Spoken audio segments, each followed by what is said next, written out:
আসসালামু আলাইকুম রহমতুল্লাহি ওবরাকাতু। আমি হাফেজ হাসানুজ্জামান, কোরআন শিক্ষক, ডেস্টিনেশন ইন্টারন্যাশনাল একাডেমি। আমাদের অনলাইন ফ্রি কোরআন শিক্ষা কোর্সের আজকে দ্বিতীয় ক্লাসে আমি উপস্থিত হয়েছি। আশা করি আপনারা সবাই ভালো আছেন। আহ, আমাদের আজকে আমরা দুইটা বিষয় পড়ব। প্রথমত হচ্ছে সূরাতুল ফিল, আর দ্বিতীয় হচ্ছে শব্দের মধ্যে আরবি হরফগুলোর অবস্থান। আমি এখানে দুই ভাগে লিখেছি। শব্দের মধ্যে, শব্দের শুরুতে, শব্দের মাঝে এবং শব্দের শেষে আরবি হরফগুলো কীভাবে আসে সেটা আপনাদেরকে আজকে আমি দেখাবো। আর হচ্ছে মুরাক্কাব হরফ, তিন চারটা হরফ মিলে একটা শব্দ হয়। ওই মুরাক্কাব শব্দগুলো আমি আপনাদেরকে দেখাবো। আপনারা শুরু থেকে থাক পুরো ক্লাসটি দেখেন, ইনশাল্লাহ ভালো কিছু শিখবেন। তো আপনারা এখন সবাই কমেন্ট করে অবশ্যই জানাবেন কে কোন জায়গা থেকে জয়েন করতেছে।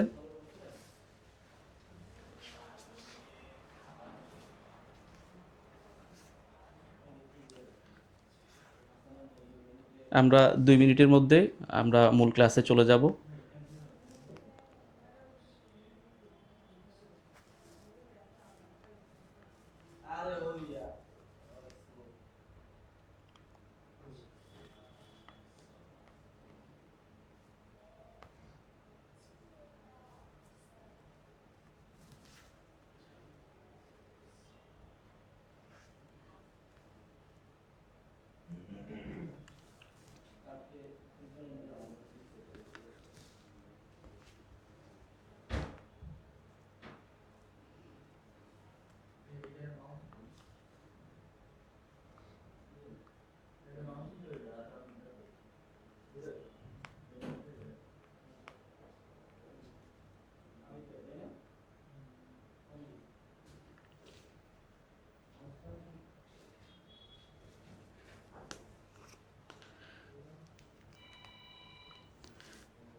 আপনারা কে কোন জায়গা থেকে জয়েন করছেন অবশ্যই কমেন্ট করে জানাবেন। আর আপনাদের পড়ার মাঝে কোনো কিছু যদি যদি বুঝতে অসুবিধা হয় অবশ্যই কমেন্ট করে জানাবেন। আমরা ইনশাল্লাহ সেটি বলার চেষ্টা করব।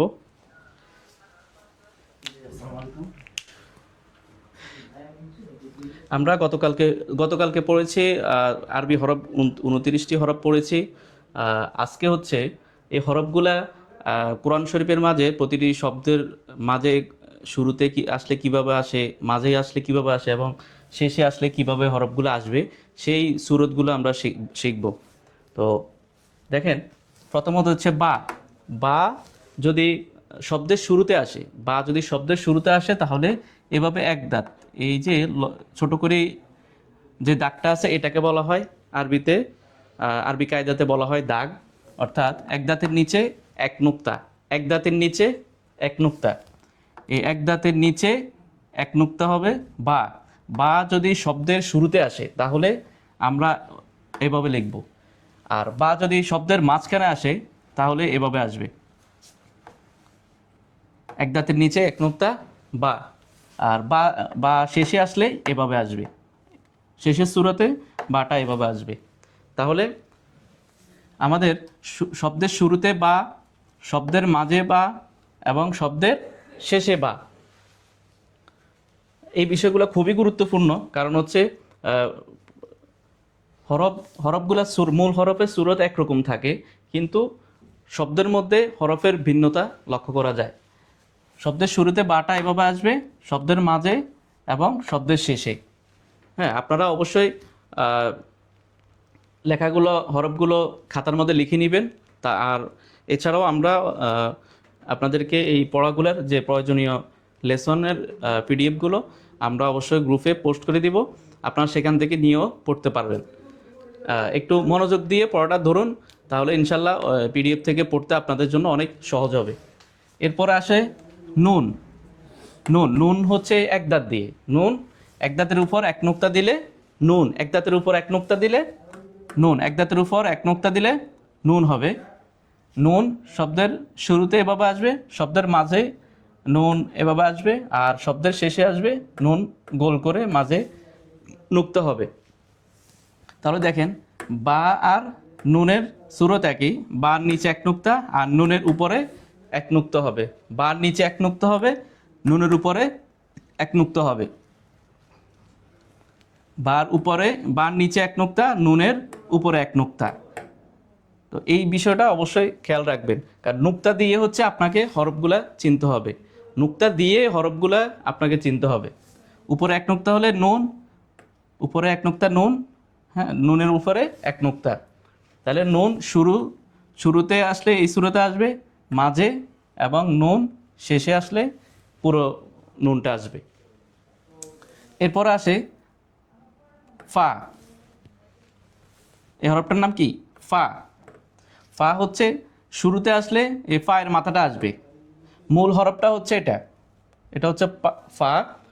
ফা যদি শুরুতে আসে তাহলে এই মাথাটা আসবে, আর মাঝে আসলে এই এভাবে মাথাটা আসবে। ফার উপর এক নুক্তা, ফার উপর এক নুক্তা, ফার উপর এক নুক্তা। তাহলে এখানেও কি কিন্তু নুক্তা দিয়ে আপনাকে হরফটা চিনতে হবে। ফা আর এবং কফের শুরুটা একই, ফার উপর হচ্ছে এক নুক্তা, আবার কফের উপর হচ্ছে এই যে দুইটা নুক্তা, কফের উপর দুইটা নুক্তা। ফা আর কফ দেখতে একই রকম, কিন্তু কফের মধ্যে হচ্ছে দুই নুক্তা, ফা এর মধ্যে হচ্ছে এক নুক্তা। এখানেও নুক্তা খুবই গুরুত্বপূর্ণ। তাহলে আবার দেখেন ফা, ফা শুরুতে, ফা মাঝে, ফা শেষে, ফা শুরুতে, ফা মাঝে, ফা শেষে, ফা শব্দের শুরুতে, শব্দের মাঝে ফা, শব্দের শেষে ফা। আবার একই সাথে দেখেন শব্দের শুরুতে কফ, শব্দের শেষে কফ, শব্দের মাঝে কফ, শব্দের শেষে কফ। এই দুইটা একসাথে বলছি কারণ এই দুইটার দেখতে একই রকম, এগুলো দুইটার মাথাটা কি একই রকম। তাহলে ফা শব্দের শুরু, ফা শব্দের মাঝখান এবং ফা শব্দের শেষে, কফ শব্দের শুরু, কফ শব্দের মাঝখানে এবং কফ শব্দের শেষে। এই দুইটা অবশ্যই আপনারা গুরুত্ব সহকারে দেখবেন।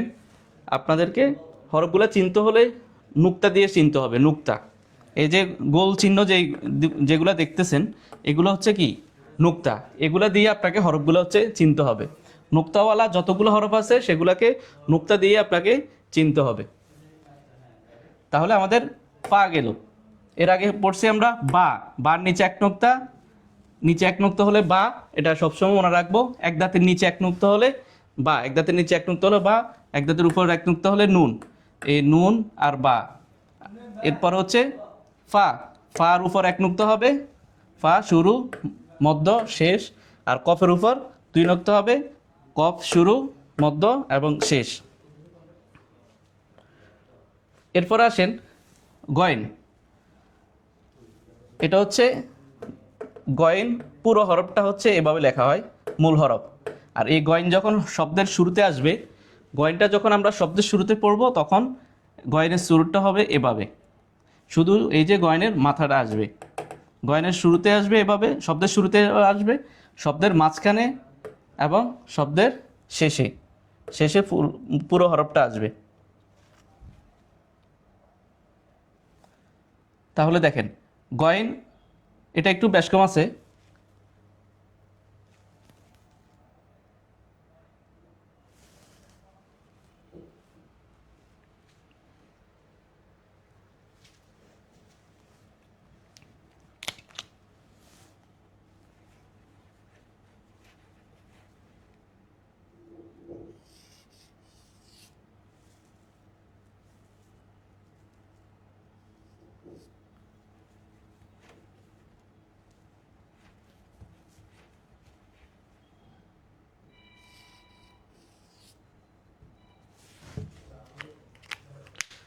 আমরা তাহলে গয়েনটা দেখি।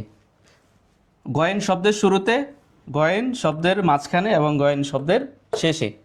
এটাও কিন্তু খুব গুরুত্বপূর্ণ, কারণ এটার মূল হরফের সাথে আপনার শব্দের শুরু, শব্দের মাঝখান এবং শব্দের শেষে পুরোপুরি মিল নেই।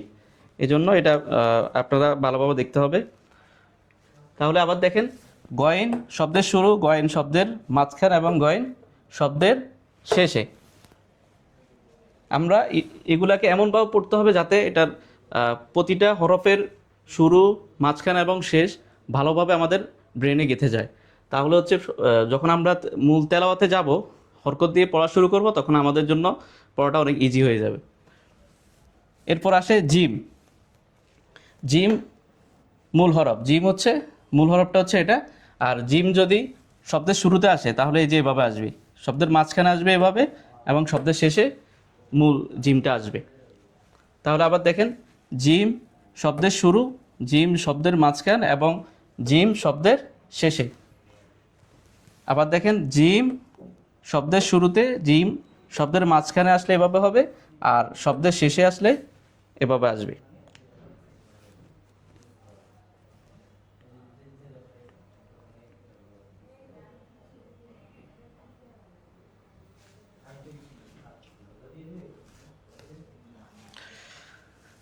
এরপর আসেন খ। জিম আর খর সুরত একই, জিম আর খ দেখতে একই, শুধু জিমের নিচে নক্তা হবে আর খয়ের হচ্ছে উপরে নক্তা হবে। জিমের নিচে নক্তা হবে, খয়ের উপরে নক্তা হবে। জিমে খয়ের উপরে এক নক্তা হবে, খ শব্দের শুরু, খ শব্দের মাঝখান এবং খ শব্দের শেষ। তাহলে দেখেন, জিম আর খ কিন্তু একই রকম, জিম আর খ একই রকম হবে। শব্দের শুরুতে হচ্ছে উপরে নক্তা হবে, খ এভাবে হবে, খ শব্দের মাঝখান এবং খ শব্দের শেষ। তাহলে জিম খ একই রকম। এরপরে আসে আবার জিম হা খ, সেম। জিম হা, জিম হা খ একই রকম। হায়ের মধ্যে হচ্ছে কোনো নোক্তা হবে না, হায়ের মধ্যে কোনো নোক্তা হবে না। তাহলে একে নিচে এক নোক্তা দিলে জিম হবে, উপরে এক নোক্তা দিলে খ হবে, আর নোক্তা যদি আমরা মুছে দিই এই যে খ হা হবে। তাহলে এটা এই তিনটা হরফ আমরা একসাথে মনে রাখবো, তিনটা হরফকে একই সাথে আমাদেরকে মনে রাখতে হবে।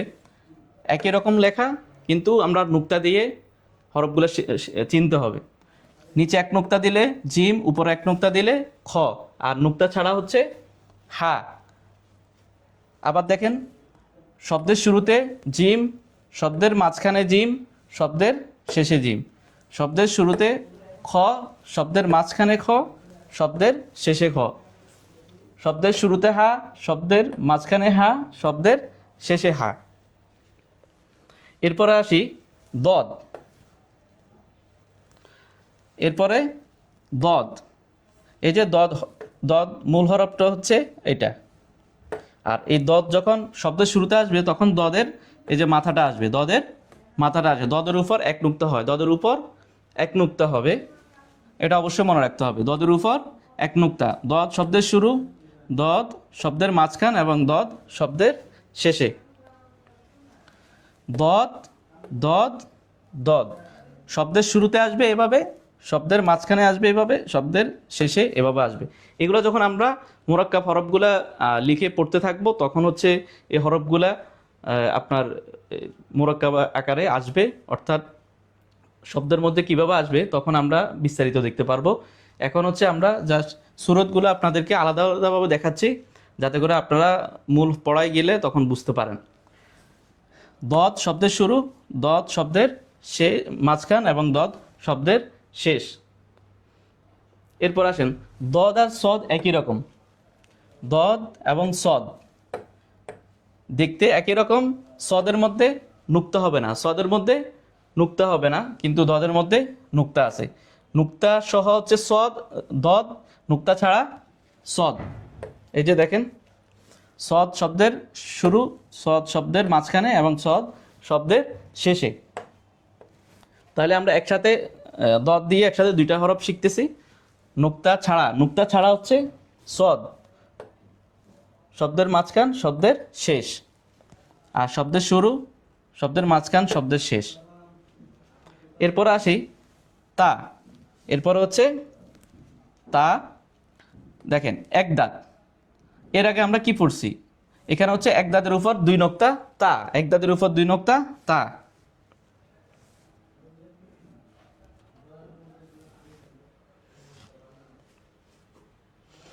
এক দাঁতের উপর দুই নক্তা হচ্ছে তা, এই তার মূল হরফটা হচ্ছে এটা। তা যখন শুরুতে আসবে এভাবে এক দাঁতের উপর দুই নক্তা হবে, তা যখন মাঝখানে আসবে তখন এক দাঁতের উপর দুই নক্তা হবে, আর মূল তা হচ্ছে এটা। তাহলে এই যে এক দাঁত, এই ছোট করে দাগটাকে কি বলা হয়? আরবি কায়দাতে এটাকে দাঁত বলা হয়। আর এই যে এই যে গোল চিহ্নগুলো আছে কালো বুন দিয়ে, এগুলোকে বলা হয় নুক্তা। দেখেন উপরে আমরা বা এবং নুন পড়ছি, তাহলে এটাও কিন্তু এক দাঁত দিয়ে, এক দাঁতের নিচে আমরা এক নুক্তা দিয়ে বা তৈরি করছি। এক দাঁতের নিচে এক নুক্তা হলে বা, এক দাঁতের উপর এক নুক্তা, এক দাঁতের নিচে এক নুক্তা হলে, নিচে এক নুক্তা হলে বা, উপরে এক নুক্তা হলে নুন। আর এখানে হচ্ছে এক দাঁতের উপরে দুই নুক্তা হলে তা। তাহলে দেখেন এটা এটা এই জায়গায় সব অধিকাংশ মানুষ এই জায়গায় হরফগুলো চিনতে ভুল করে। উপরে যদি আমরা এক নুক্তা রাখি তাহলে নুন হবে, উপরে যদি দুই নুক্তা রাখি তাহলে তা হবে, আর নিচে যদি এক নুক্তা রাখি বা হবে।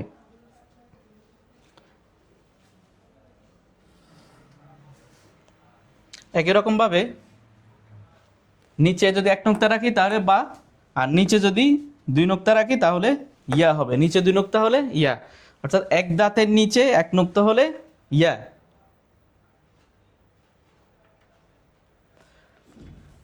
আর এটা ইয়া, এই ইয়াটা হচ্ছে মূল ইয়া। কিন্তু যখন শব্দের শুরু এবং মাঝখানে আসবে ইয়া, তখন হচ্ছে আমরা এভাবে এক দাঁতের নিচে দুই নুক্তা দিব, এক দাঁতের নিচে দুই নুক্তা দিব। তাহলে এক দাঁত দিয়ে আমরা কয়টা হরফ শিখলাম? এক দাঁতের নিচে এক নুক্তা হলে বা, এক দাঁতের নিচে দুই নুক্তা দিলে ইয়া, এক দাঁতের উপর এক নুক্তা দিলে নুন, এক দাঁতের উপর দুই নুক্তা দিলে তা। এরপর আবার আছে আছে এক দাঁতের উপর তিন নুক্তা দিলে সা। এই যে দেখেন সা, সার মধ্যে কয়টা নুক্তা হয়? তিনটা। সার উপর তিন নুক্তা, সার উপর তিন নুক্তা, সার উপর তিন নুক্তা। এক দাঁতের উপর তিন নুক্তা দিলে সা। সা শব্দের শুরু, সা শব্দের মাঝখান, সা শব্দের শেষ।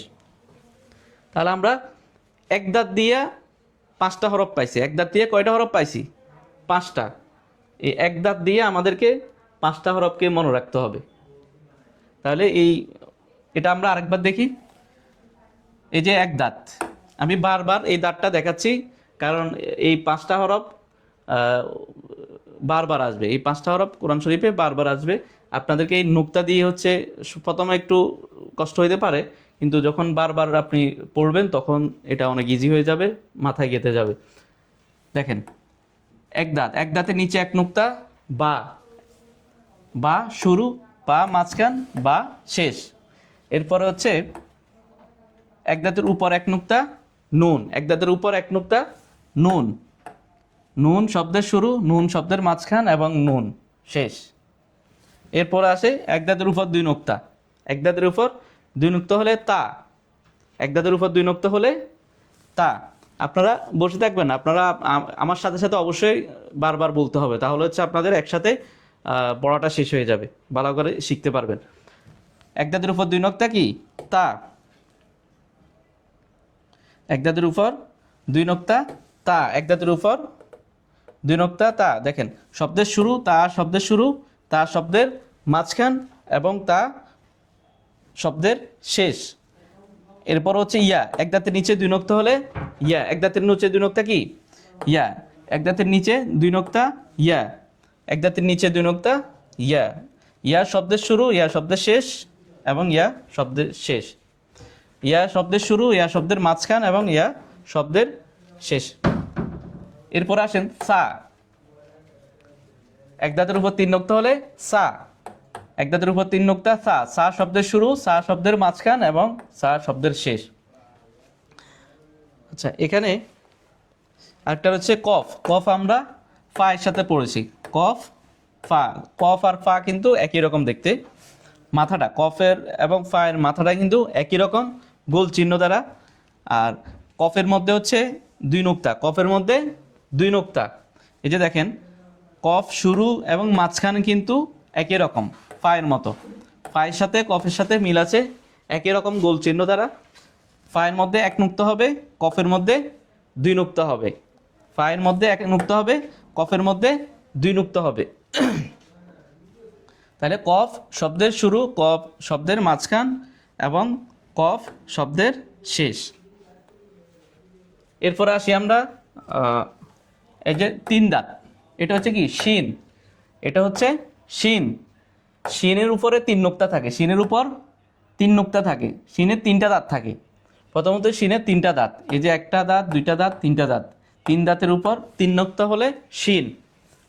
শিন যদি শব্দের শুরুতে আসে তাহলে শুধুমাত্র এই 3টা দাঁত আসবে, 3টা দাঁত শুরুতে আসবে। শিন যদি শব্দের মাঝখানে আসে তাহলে এই 3টা দাঁত আসবে এবং 3টা নোক্তা আসবে। তাহলে শিন শব্দের শুরু, শিন শব্দের মাঝখান এবং শিন শব্দের শেষ। শিন শিন শিন, শিন শিন শিন। এখন আসেন, শিন আর সিন কিন্তু একই, শিন আর সিন দেখতে একই, কিন্তু সিনের মধ্যে কোনো নুক্তা থাকবে না, সিনের মধ্যে কোনো নুক্তা থাকবে না। নুক্তা সহ হলে 3 নুক্তা সহ যদি 3 দাঁতের উপর 3 নুক্তা হয় তাহলে শিন, আর নুক্তা ছাড়া হবে সিন। নুক্তা ছাড়া কি হবে? সিন হবে, নুক্তা ছাড়া সিন হবে। 3 দাঁতের উপর 3 নুক্তা হলে শিন, আর নুক্তা ছাড়া সিন। তাহলে সিন শব্দের শুরুতে, সিন শব্দের মাঝখানে এবং সিন শব্দের শেষ।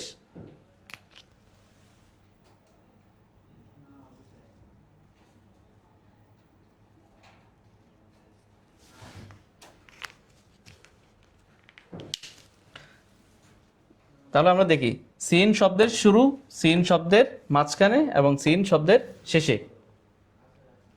আর এটা তো হচ্ছে হা, হা আমরা খ, হা খ জিম, এই 3টে হরফ আমরা একই সাথে পড়েছি।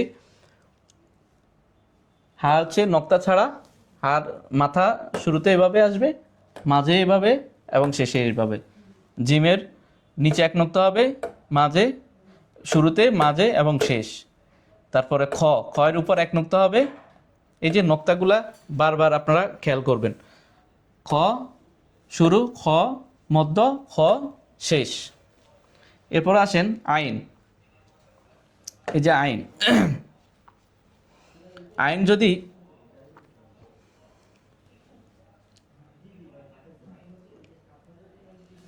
আইন হচ্ছে শব্দের শুরুতে এভাবে আসবে, আইন শব্দের শুরু, আইন শব্দের মাঝখান, আইন শব্দের শেষ। দেখেন আইন এবং গয়েন, আইন এবং গয়েন কিন্তু একই রকম। আইনের উপরে নোক্তা নাই আর গয়েনের উপর 1 নোক্তা আছে। এই যে আইন আর গয়েন কিন্তু একই রকম, আইন গয়েন একই রকম। তাহলে আইন শব্দের শুরু, আইন শব্দের মাঝখান, আইন শব্দের শেষ। গয়েন শব্দের শুরু, গয়েন শব্দের মাঝখান এবং গয়েন শব্দের শেষে। তাহলে নুক্তা দিয়ে আমরা হচ্ছে হরফগুলা চিনতে হবে। এই যে নুক্তাওয়ালা হরফ এবং নুক্তা ছাড়া হরফ, এই হরফগুলা নুক্তার মাধ্যমে আপনাকে নির্ণয় করতে হবে। আইন আইন আইন, আইন আইন আইন। এরপর আছে কাফ। কাফ শব্দের শেষে এভাবে আসবে, মূল কাফটা এটা। আর কাফ যদি শব্দের শুরুতে আসে এই যে এভাবে আসবে, হুবহু এভাবে আসবে। আর কাফ যদি শব্দের মাঝখানে আসে তাও এভাবে আসবে, আর শব্দের শেষে আসলে এই যে এভাবে আসবে। তাহলে আমরা আবার দেখি, কাফ মূল হরফ, কাফ, কাফ, কাফ শব্দের শুরু, কাফ শব্দের মাঝখান, শব্দের শেষ। এরপর হচ্ছে লাম। লাম মূল হরফটা এটা, আর লাম শব্দের শুরুতে আসলে লাম এভাবে আসবে, আর শব্দের মাঝখানেও এভাবে, আর শেষে আসলে এভাবে আসবে লাম। এই যে আপনারা জাস্ট আমি যেভাবে পড়াচ্ছি, পড়ানোর সাথে সাথে আপনারা বলবেন। আর এটার এই ক্লাসগুলোর প্রয়োজনীয় আপনার পিডিএফটা আমাদের গ্রুপে অবশ্যই পোস্ট হবে, ওখান থেকে আপনারা সেভ করে নিতে পারবেন। তাহলে আবার দেখেন লামটা দেখেন, লাম, লাম মধ্য, লাম শুরু, লাম শুরু, শুরুতে এভাবে আসবে, লাম মধ্যে এভাবে আসবে, লাম শেষে এভাবে আসবে। এরপর আছে মিম। মিম, মিম শব্দের শেষে এভাবে আসবে, মিম আরবি শব্দের মধ্যে শেষে এভাবে আসবে।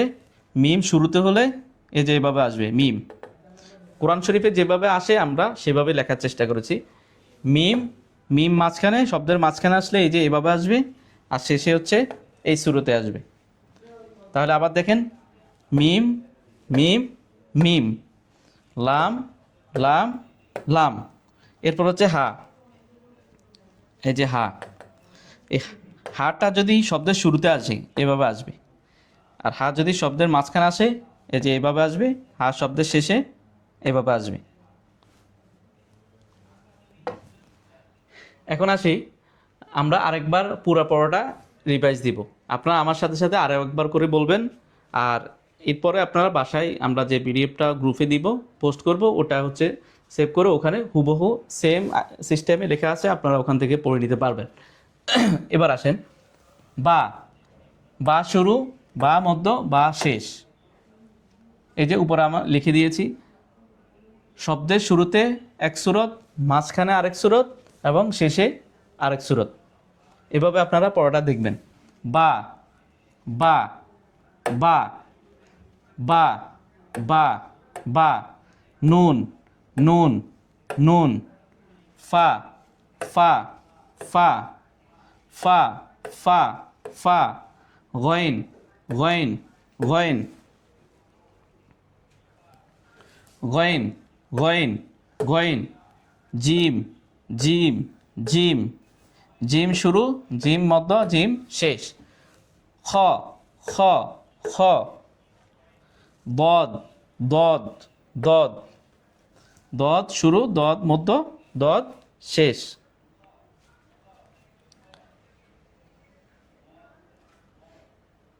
এরপর আসেন, তা, তা, তা, তা, তা, তা, ইয়া, ইয়া, ইয়া, কফ, কফ, কফ,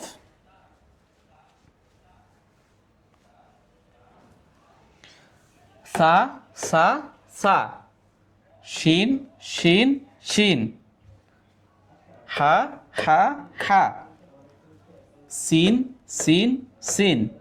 দেখেন, সিন শিন একই রকম, শুধু নোক্তা বেশ কম। সা, বা, নুন, তা, ইয়া, এগুলো ওই যে এক দাঁত দিয়ে পাঁচটা হরফ, এক দাঁত দিয়ে পাঁচটা হরফ আপনারা মনে রাখতে হবে। এক দাঁতের নিচে এক নোক্তা হলে বা, নিচে দুই নোক্তা হলে ইয়া, উপরে এক নোক্তা হলে নুন, উপরে দুই নোক্তা হলে তা, আর উপরে তিন নোক্তা হলে সা। এভাবে আপনারা মনে রাখবেন।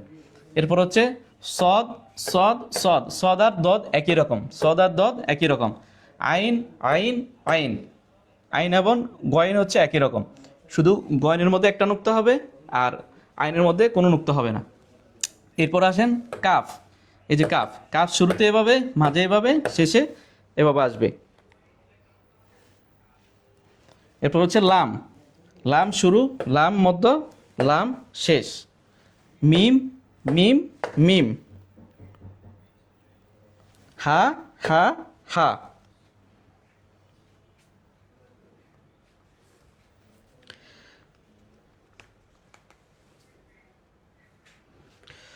ঠিক আছে, এবার হচ্ছে আমরা মূল শব্দের মধ্যে যাব।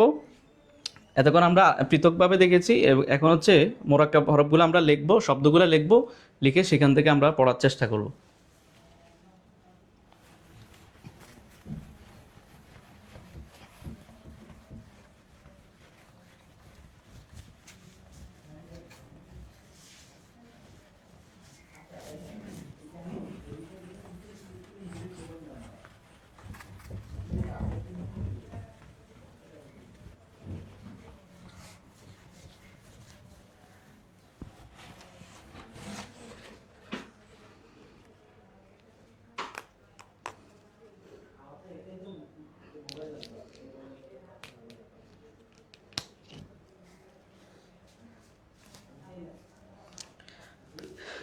এখন আমরা কিছু শব্দ যুক্ত বর্ণ যেটাকে বলা হয়, কয়েকটা হরফ মিলিয়ে একটা শব্দ হয়, সেগুলো আমরা লেখায় কীভাবে আসে সেটা দেখব, লিখব এবং পড়ব। আমরা আগামী ক্লাস থেকে হরকত দিয়ে, প্রতিটা হরফের হরকত দেওয়ার পরে সেটার উচ্চারণ কীভাবে হয় সেটা শিখব। তো আজকে হচ্ছে আমরা মূলত হরফগুলার অবস্থানটা আমরা দেখতেছি, কিভাবে হরফগুলো শব্দের মধ্যে আসে, শব্দের শুরু, মাঝখানে এবং শেষে আসে।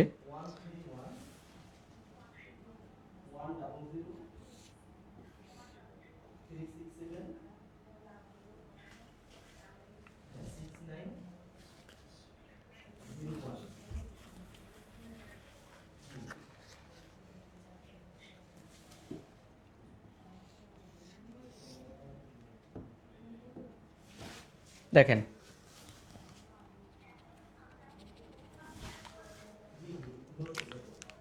জিম, এটা হচ্ছে কি জিম, জিম বা, জিম বা, জিম শুরুতে, জিম বা শেষে। তাহলে এখন এটাকে চাইলে আমরা হা বা বানা দিতে পারি, হা বা। এরপর আবার খ বা, খ বা। এরপরে দেখেন খ তা, খ তা, খ সা, খ সা। সেমভাবে জিম সা, হা সা।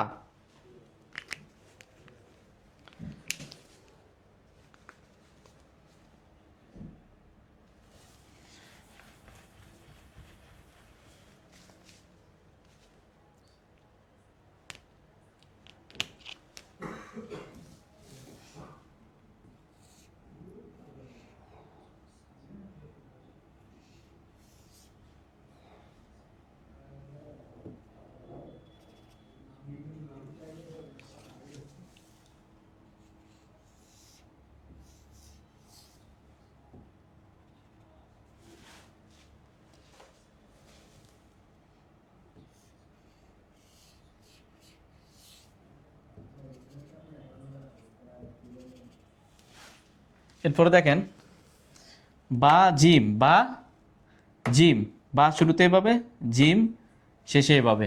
এরপর আসেন ফা, ফা শুরুতে, মূল ফা কিন্তু এটা ফা, কিন্তু ফা যখন শুরুতে আসবে তখন ফা এর শুধু মাথাটা আসবে। এরপর হচ্ছে সদ, ফা সদ।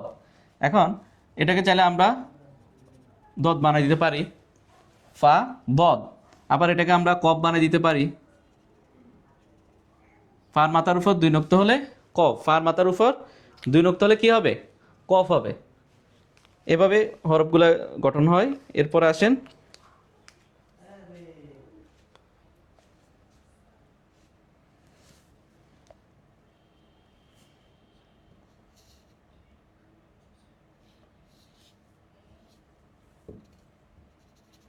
নুন মিম, নুন মিম।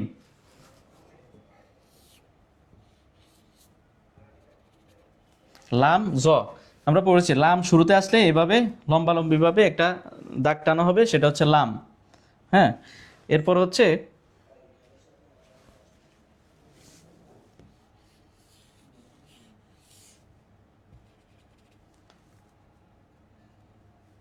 ত লাম বা, ত লাম বা। দেখেন এখানে লাম মাঝখানে আসছে, লম্বা একটা দাগ আসছে শুরুতে এভাবে, ঠিক আছে। এরপর হচ্ছে এই যে জ, লাম, লাম শেষে এভাবে আসছে। তাহলে আমরা শুরুতে যেভাবে প্র্যাকটিস করেছি সেমভাবে প্রতিটা শব্দের মধ্যে কিন্তু এভাবে আসবে, আমরা যেভাবে পড়াইছি। এরপর আসেন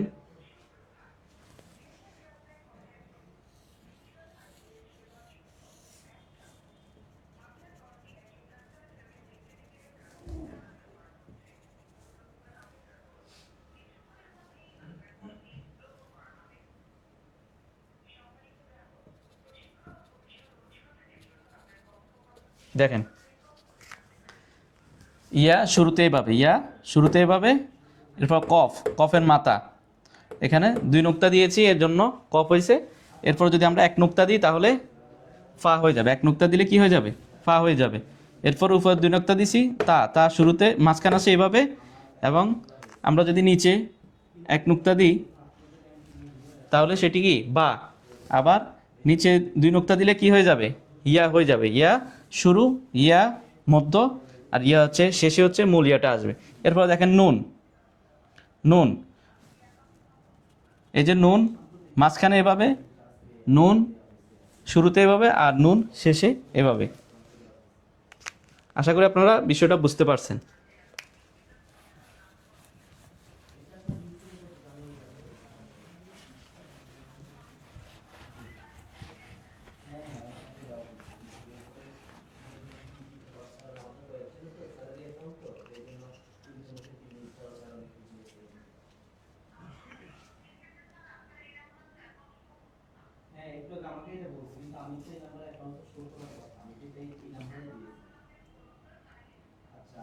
এরপর আরেকটা বিষয় দেখেন,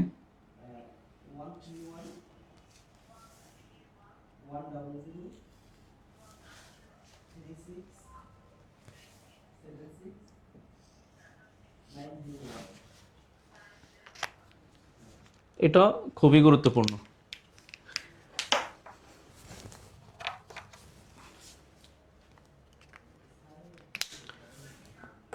আলিফ, এটা কি বলা হয়? আলিফ। লম্বালম্বী দাগটাকে কি বলা হয়? আলিফ। লম্বালম্বী দাগটা আলিফ। আলিফ শুরুতে আসলে একদম স্বাধীনভাবে আসবে, কোনো হরফের সাথে মিলবে না। এরপর আসেন, এই যে এভাবে, এটা হচ্ছে শেষে। শেষে যদি এভাবে লম্বা দাগটা আসে তখন সেটা হবে আলিফ। আলিফ শুরুতে আসলে একদম স্বাধীনভাবে আসবে, সেটা কোনো হরফের সাথে মিলবে না। যদি মিলে যায় তখন সেটা হবে লাম। আর যদি এই লম্বালম্বী দাগটা যদি শেষে আসে তাহলে হবে কি? আলিফ হবে। আর যদি মাঝখানে আসে তাহলে লাম হবে। মাঝখানে আসলে কি হবে? লাম হবে।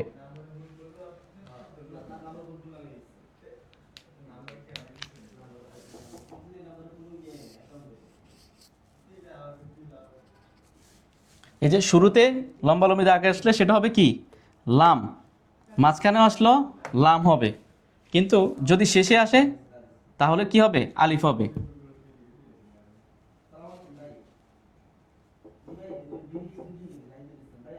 যেমন জ আলিফ, জ আলিফ, জ আলিফ, এটা কিন্তু লাম হবে না, এটা হচ্ছে কি? আলিফ। তাইলে আলিফ শুরু আর আলিফ শেষে হচ্ছে এভাবে আসবে। শব্দের মধ্যে যদি এভাবে লম্বালম্বী দাগটা আসে, শেষে আসলে কি হবে? আলিফ হবে। আর যদি এটা যদি মাঝখানে আসে এবং শুরুতে আসে, মাঝে এবং শুরুতে যদি আসে তাহলে সেটা হবে কি? লাম। এই বিষয়টা অবশ্যই খেয়াল রাখবেন, কারণ আলিফ এবং লামের লাম চিহ্নিত করতে হলে অনেকে এই জায়গায় ভুলটা করে ফেলি।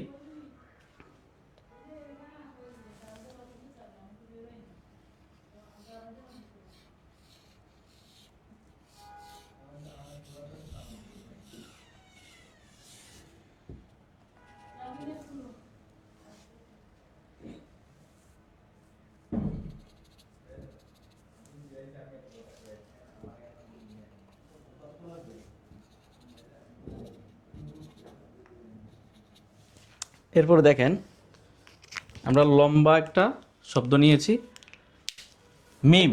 এটা হচ্ছে কি? মিম। মিম শব্দের শুরুতে এভাবে আসবে, মিম শব্দের শুরুতে এভাবে আসবে। এরপর হচ্ছে সিন। সিন, সিন দেখেন, সিনের শুধু তিনটা দাঁত আসছে, সিনের তিনটা দাঁত আসছে, আমরা যেভাবে শুরুতে পড়ছি সেভাবে। এরপর তা, এখানে সিনরে আমরা চাইলে শিন বানিয়ে দিতে পারি উপরে তিনটা নুক্তা দিয়ে। এরপর হচ্ছে তা, এক দাঁতের উপর দুই নুক্তা হচ্ছে তা। যদি আমরা এখানে এক নুক্তা দিই তাহলে নুন, উপরে যদি তিন নুক্তা দিই তাহলে সা, যদি নিচে এক নুক্তা দিই তাহলে বা হয়ে যাবে, নিচে যদি দুইটা নুক্তা দিই তাহলে কি হবে? ইয়া হবে। এরপরে দেখেন দদ, সদের মাথা দিয়ে কি হয়েছে? দদ হয়েছে। উপরে নোক্তা দিয়েছি দদ, আর যদি আমরা নকটাটা মুছে ফেলি তাহলে কি হবে? সেটা সদ হয়ে যাবে। তাহলে একসাথে আমরা অনেকগুলো হরফের কিন্তু সুরত আমরা শিখতেছি। এরপরে দেখেন, এটা হচ্ছে আইন। এটা কি? আইন। উপরে যদি আমরা একটা নোক্তা দিয়ে রাখি তাহলে কি হবে? গয়েন হয়ে যাবে। আর নুক্তা ছাড়া হচ্ছে আইন। একই রকমভাবে ফায়ের মাথা, দেখেন ফায়ের উপর কয় নুক্তা হয়? এক নুক্তা হবে, ফা। আর যদি নক্তা যদি আমরা আরেকটা দিয়ে দিই তাহলে কি হবে? কফ হবে। এরপরে আবার এক দাঁতের নিচে দুই নোক্তা, ইয়া। এরপর হচ্ছে নুন। তাহলে আমরা এখানে অনেকগুলো হরফ একসাথে কি করছি? শিখতে পারছি।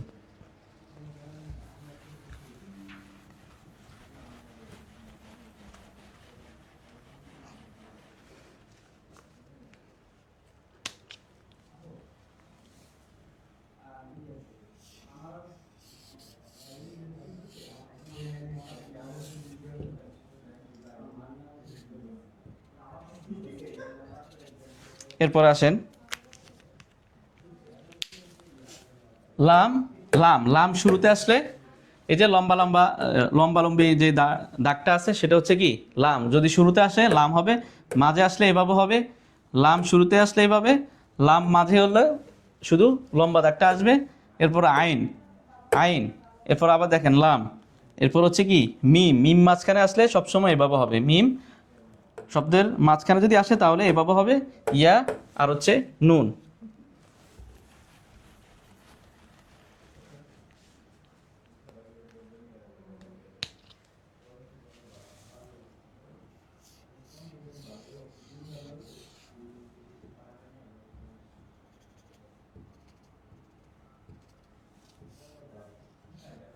এরপরে দেখেন বা, এক দাঁতের নিচে এক নোক্তা বা, নিচে দুই নোক্তা ইয়া, উপরে এক নোক্তা নুন। এরপরে দেখেন কাফ, কাফটা মাঝখানে আসলে কি হয়, এভাবে হবে, এই যে কাফ, এটা হচ্ছে মূল কাফ। কাফ যখন মাঝখানে আসবে তখন এই সুরতে আসবে।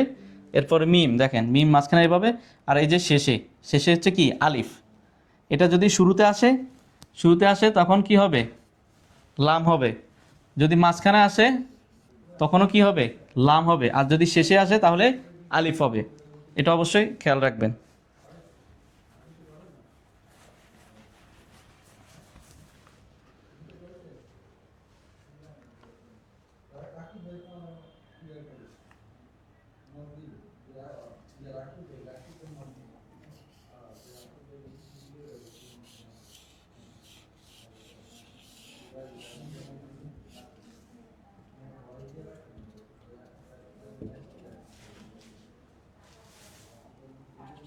দেখেন ফা, ফা শুরু, এরপর হচ্ছে জিম, জিম মাঝখানে এভাবে আসবে, আইন, লাম, নুন, হা, মিম। তাহলে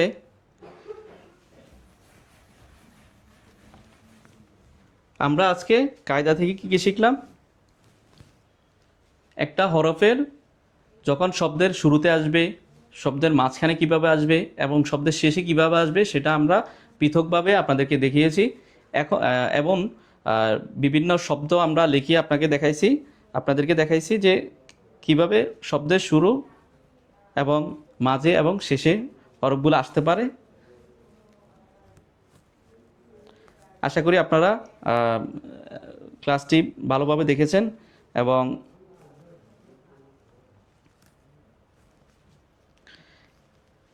আমাদের গ্রুপে অবশ্যই এই সংক্রান্ত পিডিএফটা পোস্ট করা হবে।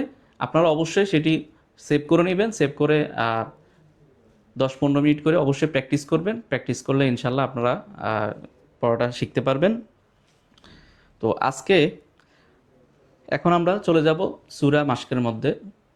আজকে আমরা সূরাতুল ফিল মাশক করব। সূরাতুল ফিল, গতকালকে আমরা সূরাতুল ফাতিহাটা পড়েছি।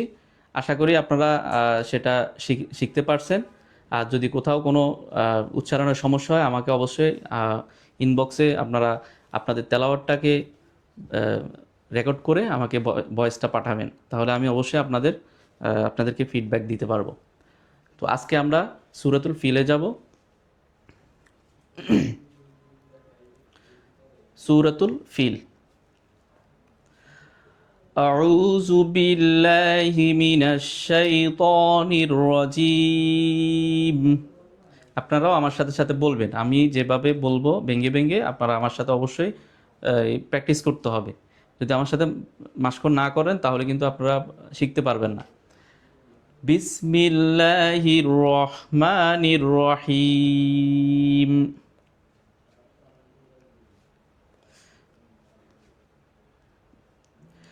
আলম তারা কাইফা ফাআলা রাব্বুকা বিআসহাবিল ফিল। আমার পড়ার মাঝে আপনারা যে বিষয়টা অবশ্যই খেয়াল করবেন যে আমি কোথায় এক আলিফ টানতেছি, কোন জায়গায় 3 আলিফ টানতেছি, কোন জায়গায় 4 আলিফ টানতেছি, সেটা অবশ্যই আপনাদেরকে খেয়াল করতে হবে। কারণ এবং কোথায় গুণনা করতেছি, কোথায় গুণনা ছাড়া পড়তেছি, সেটা আবার কোথায় হরকতের উচ্চারণগুলো আমি তাড়াতাড়ি করতেছি, সেটা অবশ্যই আপনাদেরকে মনোযোগ দিয়ে শুনতে হবে এবং সেভাবেই কিন্তু প্র্যাকটিস করতে হবে। কারণ একটা কোথাও আপনার টান আছে, সেখানে যদি আপনি না টেনে পড়েন তাহলে কিন্তু আপনার শব্দ বিকৃত হয়ে যাবে, অর্থ পরিবর্তন হয়ে আপনার গুনাহ হওয়ার সম্ভাবনা আছে। এই জন্য খুবই মনোযোগের সহিত আপনাকে পড়াটা শুনতে হবে এবং পড়তে হবে। আলাম তারা কাইফা, আলাম তারা কাইফা, আলাম তারা কাইফা ফাআলা রাব্বুকা ফাআলা রাব্বুকা বিআসহাবিল ফিল বিআসহাবিল ফিল। এভাবে ভেঙে ভেঙে আপনারা শিখবেন, তাহলে হচ্ছে একসাথে পড়তে গেলে অনেকের একসাথে মুখস্থ করতে পারে না। এই জন্য আপনারা অবশ্যই ভেঙে ভেঙে পড়বেন, ভেঙে ভেঙে পড়ে এরপর আবার পুরো আয়াতটা একসাথে পড়বেন। আলাম তারা কাইফা ফাআলা রাব্বুকা বিআসহাবিল ফিল আলাম তারা কাইফা ফাআলা রাব্বুকা বিআসহাবিল ফিল। আপনারা এই আয়াতটা অবশ্যই মিনিমাম 10 বার করে পড়বেন। আলাম তারা কাইফা ফাআলা রাব্বুকা বিআসহাবিল ফিল। আমার সাথে সাথে বলতে থাকুন, আলাম তারা কাইফা ফাআলা রাব্বুকা বিআসহাবিল ফিল। এরপর আমরা দ্বিতীয় আয়াতে যাচ্ছি। আলাম ইয়াজআল কাইদাহুম ফি তাদলিল। আলাম ইয়াজআল আলাম ইয়াজআল আলাম ইয়াজআল কাইদাহুম আলাম ইয়াজআল কাইদাহুম ফি তাদলিল ফি তাদলিল। শেষে আমি কিন্তু 3 আলিফ টেনেছি, শেষে 3 আলিফ টেনেছি। এখানে আমরা মদ যখন কায়দাতে সামনে আমরা পড়ব, মদ মোট 10 প্রকার, এক আলিফ মদ 3 প্রকার, তারপরে 3 আলিফ মদ 2 প্রকার, 4 আলিফ মদ আছে 5 প্রকার, এরপর আছে গুন্নার প্রকারগুলো, নুন সাকিন তানবিনের কায়দাগুলো। এগুলো হচ্ছে কোরআন শরীফের বেসিক নিয়মগুলো, যেই নিয়মগুলো শিখলে আপনার শুদ্ধভাবে পড়াটা শিখতে পারবেন। তো এগুলো আমরা ধারাবাহিকভাবে প্রতিটি ক্লাসে একটা একটা করে টপিক আকারে আমরা বোর্ডে লিখে লিখে আপনাদেরকে শেখাবো। তখন ইনশাল্লাহ আপনারা সরাসরি দেখে দেখে কিন্তু কোরআন শরীফটা শুদ্ধভাবে পড়তে পারবেন।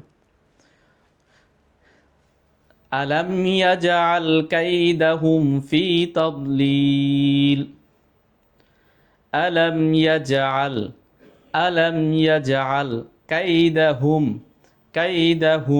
ফি তাদলিল আলাম ইয়াজআল কাইদাহুম ফি তাদলিল। আমরা আবার শুরু থেকে পড়ি। আলাম তারা কাইফা ফাআলা রাব্বুকা বিআসহাবিল ফিল।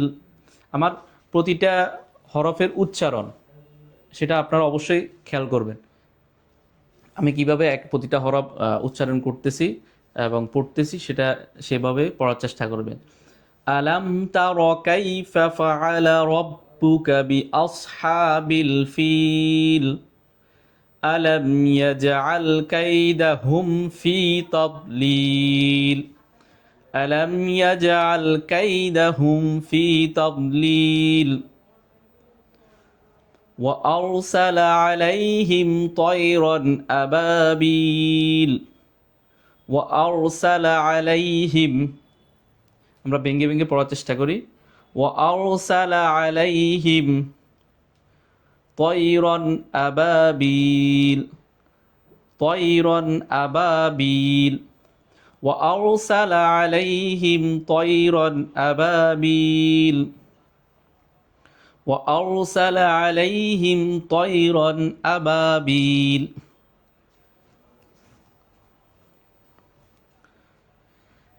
আমরা আবার শুরু থেকে পড়ি। আলাম তারা কাইফা ফাআলা রাব্বুকা বিআসহাবিল ফিল আলাম ইয়াজআল কাইদাহুম ফি তাদলিল ওয়া আরসালা আলাইহিম তায়রান আবাবিল তারমিহিম বিহিজারাতিম মিন সিজ্জিল। এই জায়গায় একটু খেয়াল করবেন। তারমিহিম, এখানে আমি গুণনা করেছি, আপনারাও গুণনা করতে হবে। তারমিহিম তারমিহিম বিহিজারাতিম বিহিজারাতিম। তাহলে আমি 2 জায়গায় গুণনা করছি, আপনাদেরকেও কিন্তু এই জায়গাগুলোতে গুণনা করতে হবে। তারমিহিম বিহিজারাতিম মিন সিজ্জিল মিন Sejjil Ming Sejjil তারমিহিম বিহিজারাতিম Ming Sejjil. আবার আমরা শুরু থেকে আসি, বারবার আমরা পিছন থেকে পড়তেছি যাতে করে আপনাদের পড়াটা মুখস্থ করতে সুবিধা হয়। আলাম তারা কাইফা ফাআলা রাব্বুকা বিআসহাবিল ফিল আলাম ইয়াজআল কাইদাহুম ফি তাদলিল ওয়া আরসালা আলাইহিম তায়রান আবাবিল তারমিহিম বিহিজারাতিম মিন সিজ্জিল فجعلهم كعصف مأكول فجعلهم فجعلهم فجعلهم كعصف كعصف مأكول فجعلهم كعصف مأكول فجعلهم كعصف مأكول فجعلهم كعصف مأكول। তাহলে আজকে হচ্ছে আমাদের ক্লাস এই পর্যন্তই। আশা করি আপনারা পড়াটা ধরতে পারছেন। সূরাটা অবশ্যই আপনারা ভিডিওটা বারবার টেনে টেনে শুনবেন, তাহলে হচ্ছে আপনারা সূরাটা শিখতে পারবেন। আর আমার ফুল ক্লাসে যেই কায়দার আমরা যে নিয়মগুলো পড়েছি, হরফের অবস্থান, শব্দের মধ্যে অবস্থান, এগুলা আমাদের পিডিএফটা পোস্ট করা হবে, সেখান থেকে আপনারা ডাউনলোড করে নেবেন এবং ওখান থেকে অবশ্যই আমি যেভাবে পড়াইছি ক্লাসটা ভিডিওটা অন করে আপনারা ওখান থেকে ধরে ধরে পড়ে নেবেন। তাহলে আশা করি ইনশাল্লাহ আপনারা ভালোভাবে শিখতে পারবেন। আসসালামু আলাইকুম ওয়া রাহমাতুল্লাহি ওয়া বারাকাতুহু।